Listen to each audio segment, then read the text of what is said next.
Bueno, un tema que habíamos comentado en los últimos días y que nos llamó mucho la atención es la detección de presencia de harina en el aire de Chivilcoy, a partir de un estudio científico que se hizo. Y además las consecuencias que eso podría tener para la salud de la población en cuanto al desarrollo de casos de celiaquía. Bueno, en esto están investigando científicos y quien está al frente de esta investigación es el bioquímico Mauricio Marci, con quien estamos comunicados ahora y le agradecemos mucho que nos haya atendido. ¿Eh? ¿Qué tal, Mauricio? ¿Cómo estás? Buen día. Hola, ¿qué tal, Marcelo? Buenos días y gracias por comunicarte conmigo. No, por favor, gracias a vos. Mauricio, ¿vos sos de Chivilcoy? Sí, sí, sí, Ajá. sí, yo vivo en Chivilcoy, si bien gran parte de mi trabajo lo realizo en Luján, porque soy docente de la Universidad Nacional de Luján y soy investigador de CONICET, y bueno, tenemos nuestro instituto de CONICET, está ahí, ¿no? Que tiene doble dependencia con la universidad y con CONICET. Está bien. Así que bueno, pero bueno, voy y vengo y parte de mi actividad la hago en Luján, parte en Buenos Aires, parte en Chivilcoy. No Claro, tenemos claro, un sí, lugar sí, muy... me imagino. Pero, ¿cómo es esto de que puede haber harina en el aire en una ciudad, ¿no? Como Chivilcoy? A ver. Sí, bueno, en realidad este es un trabajo que empezó hace muchos años, que en principio, bueno, como todo trabajo de investigación, a veces va tomando aristas que uno no espera, ¿no?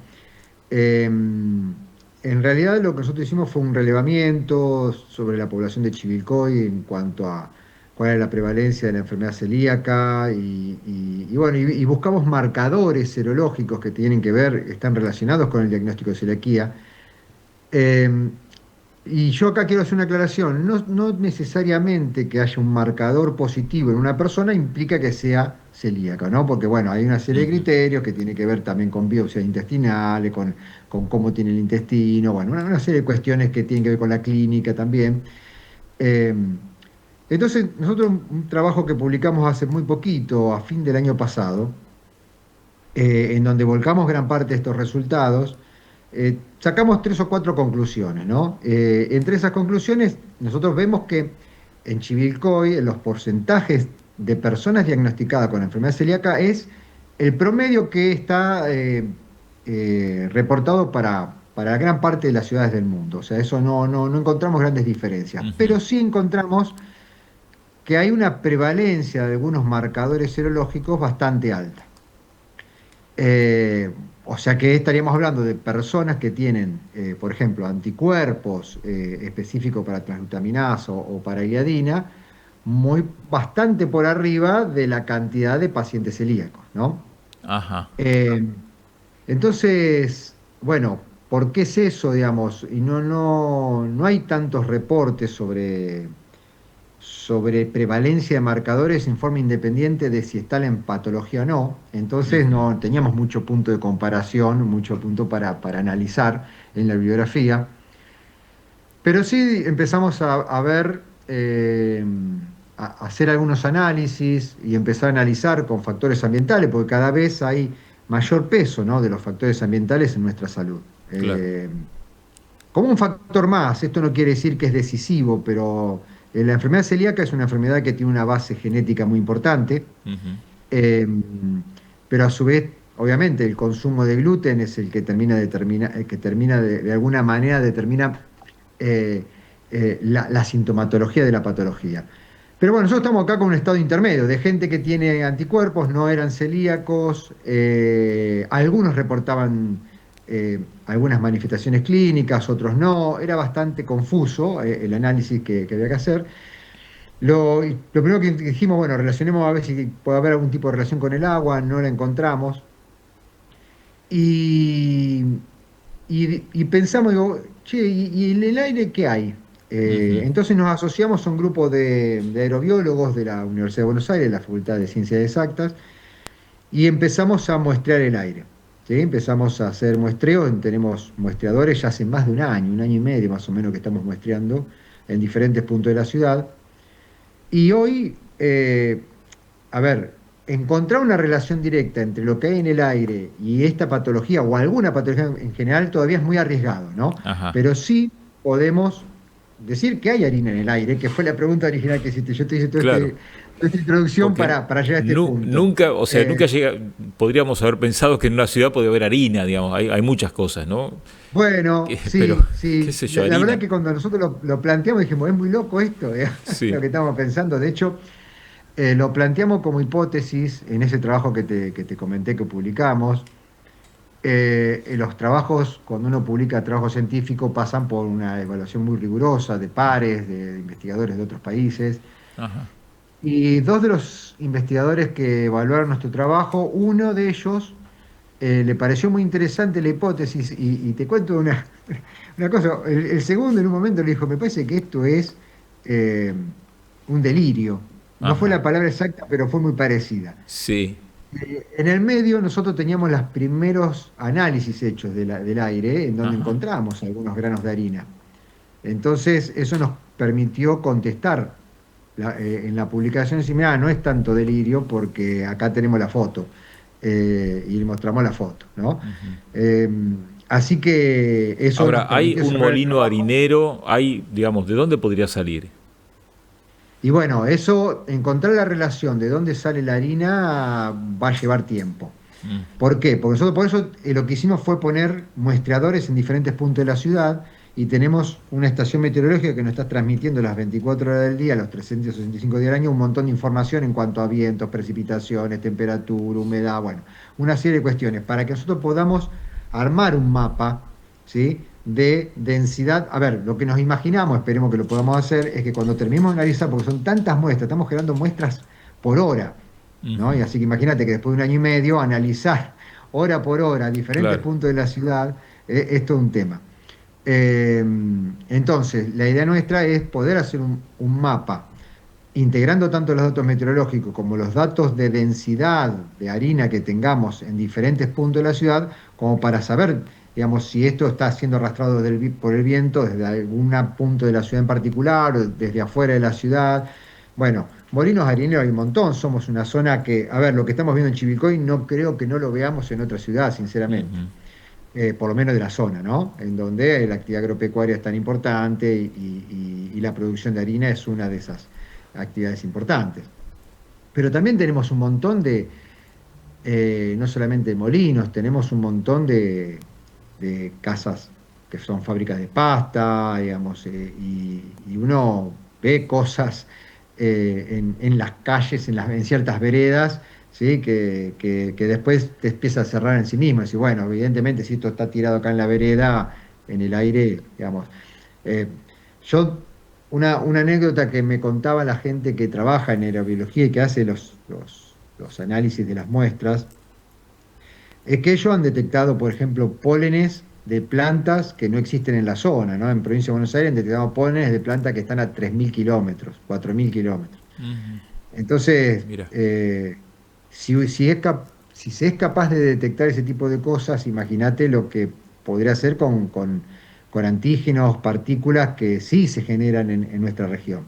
¿Sí? ujú. Digamos, Está bien. al principio era Mauricio, como loco no encontrarlo, pero sí, bueno, sí, después claro, claro, sí, sí, no, es algo raro, pero bueno, ante la evidencia científica, ¿qué podemos hacer? Pero la consulta, porque también lo leí en el informe que se publica en varios sitios de internet, ¿podría haber, digamos, estar subdiagnosticada la celiaquía? O sea, ¿podría tener más gente, por ejemplo, en Chivilcoy, celiaquía y no lo sabe? sí, eso está descrito en casi todo el mundo. Ah, Eh, hay las diferentes sociedades científicas y médicas del mundo que trabajan en el tema, todos llegan a la conclusión de que hay un subdiagnóstico de la enfermedad celíaca. ujú, Eh, en parte porque la clínica es muy diversa, no, la claro. clínica de la enfermedad celíaca no siempre es la clásica de que me duele la panza, tengo diarrea y voy al médico, entonces me diagnostican. No, hoy tenemos no sé si llamarlo problema, pero por ejemplo, hay muchísima gente que decide comer sin gluten Mm, por alguna molestia sin haber hecho una visita médica. ah, Entonces, eso de alguna manera obviamente protege a la persona, ¿sí? De los síntomas, va a mantener su intestino, si fuera celíaco, ¿no? Va a tener, no va a tener consecuencias, pero desde el punto de vista epidemiológico, para nosotros es un problema. Claro, ¿Eh? claro. Y por otro lado, como te digo, hay manifestaciones cada vez más atípicas y cada vez hay aparición, porque antes era una enfermedad que se pensaba que era muy común en los chicos, pero los adultos van desarrollando la enfermedad y cada vez a edades más avanzadas. Eh, y, y- y- y también con sintomología muy rara, es más, hay muchísimos celíacos que son asintomáticos. Me pasó en mi laboratorio con uno de mis becarios. Nosotros muchas veces usamos nuestras muestras de sangre como controles y bueno, ¿no? Y así fue un descubrimiento casual de un chico que no tenía ni un síntoma. Claro. Y bueno, terminó siendo diagnosticado como celíaco, tenía el intestino totalmente borrado, o sea que tenía un síndrome de mala absorción, Mira, pero no, nunca se había enterado, no había tenido ni un dolor, ni un retorcijón, ni diarrea, ni nada. Entonces, hay un montón de factores que llevan a pensar hoy en día, pero en el mundo, esto es en el mundo, que hay un subdiagnóstico ahora, importante. debería estar indicado dentro de los chequeos médicos de rutina, digamos, como algo a controlar, entonces. Y podría ser, Ujú. podría ser. Ahí hay algunas cuestiones con las obras sociales también, viste, Claro, cubrir ciertos tipos de estudios. El diagnóstico, el diagnóstico serológico de la enfermedad celíaca cada vez es más potente, pero el diagnóstico, el gold estándar sigue siendo la biopsia intestinal. Entonces, como es una técnica tan invasiva, muchas veces se evita, ¿no? claro, O por lo claro, menos sí, se sí, sí. evita de realizarlo por rutina. Eh, entonces, bueno, eso también complejiza un poco el tema, y más cuando son chiquitos, ¿no? Por ahí un adulto que empieza a hacer ciertos controles, qué sé yo, que se somete a una colonoscopía, una endoscopía, digamos, entonces en ese contexto podría ser una biopsia, no es muy loco, pero en los chiquitos sí, ¿no? En los chicos más Está bien. chiquitos sí. Mauricio, yo te agradezco mucho por estos datos que nos das, es muy ilustrativo lo que están haciendo y seguiremos de cerca la investigación, obviamente, porque ustedes seguramente van a difundir siempre las Bueno, novedades. sí, ya El tenés mi tema del aire, contacto, viste, nosotros que vivimos en ciudades chicas, ¿no? Como nosotros Bragado, ustedes Chivilcoy, es como que pensamos que el aire es absolutamente puro, ¿no? A comparación de las totalmente. grandes Sí, ciudades. sí, sí, Sin sí, embargo, sí, puede sí, haber sí, sí. cosas. Por ejemplo, en nuestra ciudad es muy común que haya calles con escoria, consolidadas con escoria, Ajá, que bueno, es el resto de lo que sale de la fábrica, ¿no? De acá de la acería. claro, claro, Pero y ahí vuela un polvillo en esas calles y uno se pregunta, ¿y totalmente. qué habrá ahí? ¿Estaremos respirando Bueno, cosas que, bueno, a ver, yo no trabajo en el tema, ¿no? De los microplásticos, pero claro, hoy está aceptado que tenemos microplásticos hasta en el cerebro. ¿no?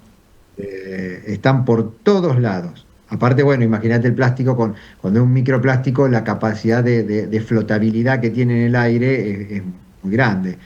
Entonces, cada vez que respiramos, cada vez que abrimos la boca, estamos consumiendo microplásticos.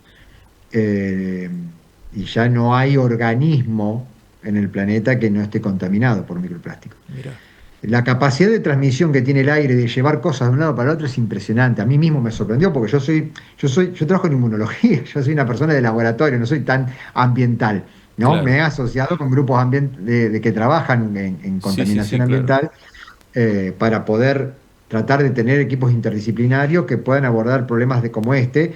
Independientemente después si encontramos o no la relación con la patología celíaca, porque hay un montón de otras patologías, hay patologías bronquiales, hay enfermedades que están asociadas al consumo de gluten que no es necesariamente enfermedad celíaca. Ujú. Entonces, digamos, si bien todavía falta muestreo, falta mucho análisis de datos como para que podamos tener una idea de lo que está sucediendo a nivel de las poblaciones y después compararlo con otras ciudades, ¿no? Porque vamos a tener que hacer comparación con otras ciudades parecidas o no tanto a Chivilcoy, como para poder eh, empezar a sacar conclusiones que tengan un poco más como es, de solidez, ¿no? Claro.